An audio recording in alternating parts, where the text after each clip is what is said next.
Hey guys, what's up? Welcome back to my channel. So in today's video, I'm gonna tell you guys how to prepare for back to school volleyball edition. Okay, so the first thing you're gonna wanna do is to have your basic gear. And I have it all written down so I don't miss anything. The basics are shoes, spandex or shorts, because I know not everyone is comfortable in spandex, and like athletic shorts are perfectly fine. Or you can honestly even wear leggings, like it doesn't really matter, just have something athletic on. A sports bra if you need it, knee pads, t-shirt, and a hair tie. Knee pads are essential. Like, let me just stress that. I cannot stress that enough. You need knee pads because trust me, it will hurt. And if you don't have knee pads, find someone that you can borrow them from potentially, or ask around, ask if anyone has any extras, because a lot of people do have backup knee pads. So, okay, my next step is to have some background knowledge. Okay, so first and foremost, how you can gain a background knowledge of volleyball. You need to watch volleyball. The more you watch volleyball, the more in tune with it you'll be. So you'll pick up on so many things if you watch like a college game or a men's college game, or you could watch Team USA, you could watch the Olympics, you could watch club volleyball, you could watch high school volleyball, you could watch beach volleyball. There's so many options out there, and you can watch it on television, you can watch it on YouTube, you can watch it on ESPN app, like literally anything, it's there. You just have to search for it. And that's my other point, is to like mix it up. Don't be afraid to watch like men's volleyball or like beach volleyball. I know it might be different than the traditional like women's indoor volleyball, but it's good to know what other people do. Because like, for example, like I learned how to dive correctly, if you will, from watching men's volleyball, because they dive like pretty much all the time, and they like dolphin dive essentially. And one time I just randomly did it in practice, and I was like, where'd that come from? It's because I watched so many clips or so many like YouTube videos on watching like men's volleyball that I kind of picked up on it. And also with your background knowledge, you want to know some volleyball terms, like the basic terms, like what the 10-foot line is, or knowing what like a certain set is. Honestly, you probably want to ask like the coach in charge, or maybe they'll explain to you what they want you to call like certain sets. Because for setting the outside, some people call that a go, some people call it a 4, some people, I've heard like a 5 or something, I don't know, but like people call it different things. So it's important that you know what the coach wants you to call it, because that's what they're gonna run, like if you make the team, that's what they're gonna run in their system. So it's important to know what they wanna call each set. And lastly, we're gonna get into what to expect at tryouts. Okay, so first and foremost, you need to expect that you are going to be conditioning. Okay, like, and I think it was maybe my freshman year of high school, the first day of tryouts, we just ran. Like the entire time. Tryouts were maybe like what, 2.5 hours, 3 hours, something like that, 2 hours, I don't know. But my high school was very competitive. They had a lot of girls like on the varsity team that were going to play in college. Like they were very, very good. Coming in as a freshman, I was like, oh my gosh, I don't know what to expect, I'm just scared. Which was valid, obviously, because I was nervous, but I had to kind of like fake it till I made it, I guess, because like luckily for me, I had been playing for like 3 years already. At that point, 4 years, something like that, before I even got to high school, and I knew the coaches because they were my club coaches. That was already figured out, but I did not expect that we were gonna run the entire day. And I asked my coach, like maybe like years after the fact, I was like, do you remember that time when like the first day of trials, you just ran us literally to death? Like girls were like throwing up. I was like, ooh, like, yikes, like that's awkward. Like, and I asked him, I was like, why did you do that? He was like, we're just weeding people out. Like, I didn't want people who were like not like tough enough to go through that. Like he was like, I didn't want them. Wow, like okay, like that, okay, now I know the answer. He was just trying to weed people out. They will do that. Like people will try to weed you out to see if you're weak or not. I swear, like it is a thing. So that leads me to my next tip, is to try to come like as in shape as you can. Because I'm telling you right now that they're gonna like run you, so like you should probably practice that.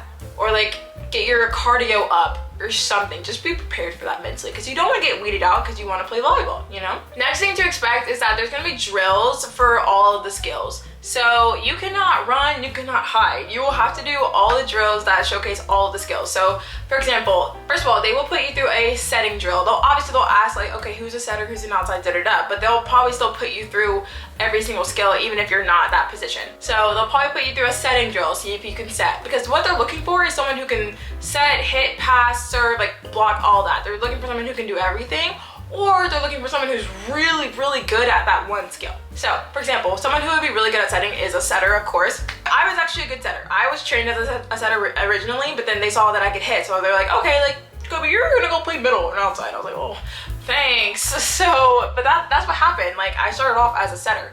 So, basically, they're gonna put you through all the drills, all the setting drills, see if you can do it. And then next, you're gonna go into a serve receive drill. And no one likes serve receive. The only people who like serve receive are liberos and defensive specialists. Like, y'all are weird. Cause I hate serve receive. I hated doing it. It's like, honestly, I feel like serve receive drills are like maybe like the most like intimidating ones, because it's like you are just out there with two other girls, and you're just on an island waiting for the serve. They might serve you, they might not, but if they serve you, it's gonna be a hard float ball, and those are kind of hard to pass. So, and also, the older you get, the harder the serves get. So obviously, I was not prepared for how hard those serves were going to be, because we were getting served at by like men. Men serve much differently than women. They have a little bit more power, and it moves a little bit more, and it's just a little faster. So I was not expecting that, because obviously, like in 8th grade, I was not receiving those type of serves. But as soon as I got to high school, I was like, bam! I was like, okay. So that's something definitely to expect. And then next, serving, you'll be tested to see if you can serve, if you can jump serve, topspin serve, float serve, all of that stuff. They will be taking notes. Literally, they will have like a clipboard and be writing down things about you. Like, they'll be like, cannot pass, but is a good setter. Can serve, jump serve, check, like stuff like that. Oh, and then they'll also put you through hitting. They'll see if you can hit from every position. I stress that so much. It will be to your advantage if you know how to hit from every position. Like right side, left side, and middle. And even back row, okay? Like, just knowing how to hit everywhere and hit everything is so advantageous, I promise you. And then of course they'll put you through like a blocking drill just to see your footwork, but then usually they'll see if you can block like when you're scrimmaging, because you will end up scrimmaging. That's another thing that you will do at tryouts, is probably scrimmage, like towards the end of the tryout days.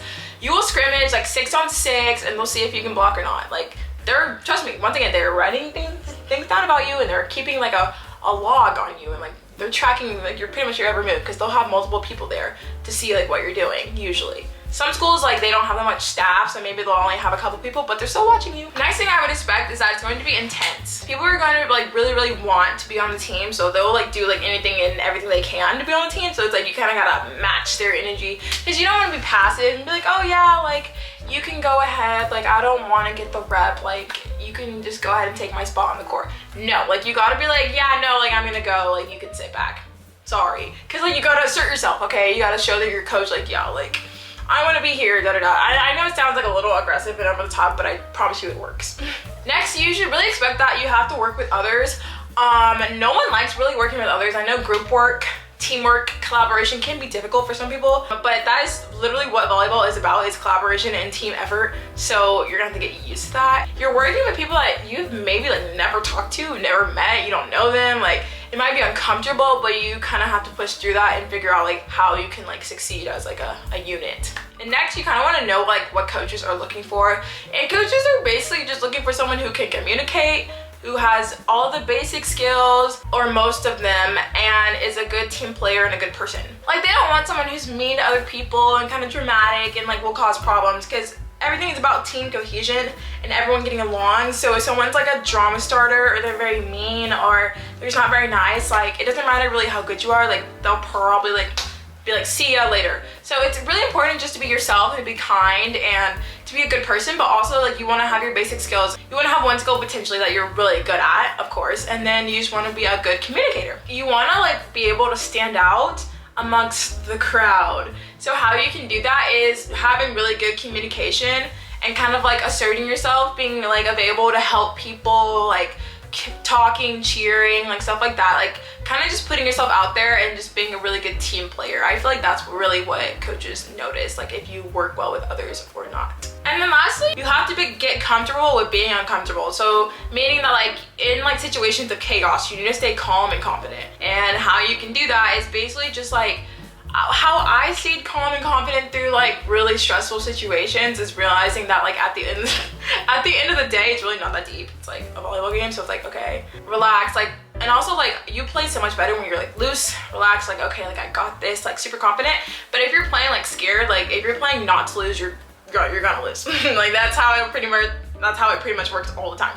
So being like confident and calm is like literally key. That is the key to getting through like the stressful situations. Maybe like you have game point and you're serving and you're like, oh my gosh, like if I miss my serve, like we're gonna lose it or not. Like that is a stressful situation, I will admit. But how you can get through that is just breathing and realizing that you have served like 100 times, 200, 300, 400, 500 times in your life, okay? Like this one serve is not gonna make a difference. But that's it for today's video, you guys. I really hope you enjoyed it. Thank you so much for watching. Also, thank you so much for sticking around on my channel. I did get surgery, so I couldn't post for a while, but I'm feeling much better. I'm still recovering though. But yeah, I'm healing up and I have the energy and I can just sit and make my YouTube videos, so that's what I'm gonna do. Okay, I'll see you all in my next video. Bye.